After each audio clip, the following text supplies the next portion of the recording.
ابل باي مش شكلها بس اللي حدوته، لا ده ريحتها وطعمها. نجهز الحاجه ويلا بينا. عندي تفاح احمر، قشره بالطريقه اللي تحبها، المهم تقشره. انا بقى بقشره كده، وبحب اعمل ورده باي حاجه بقشرها، حتى لو بطاطس لو طماطم اي حاجه. المهم هنبدا نقطع التفاح كله قطع صغيره، بعد كده نطلع في طاسه على النار فيها مكعبين زبده، ونبدا نشوح التفاح مع الزبده. يا لهوي يا دي حدوته. بعد كده تحط معلقتين سكر، انا عايز السكر يتكرمل خالص كده مع التفاح.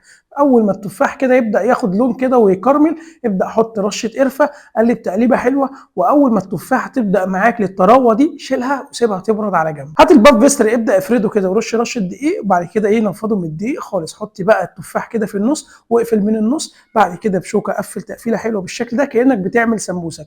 وشيل بقى الاطراف لو مضايقاك. في الحته دي بقى انا عايزك ايدك تكون خفيفه خالص، هنبدا نشرح كده العجينه من النص من غير ما نبهدلها خالص، تكون معاك بالشكل ده.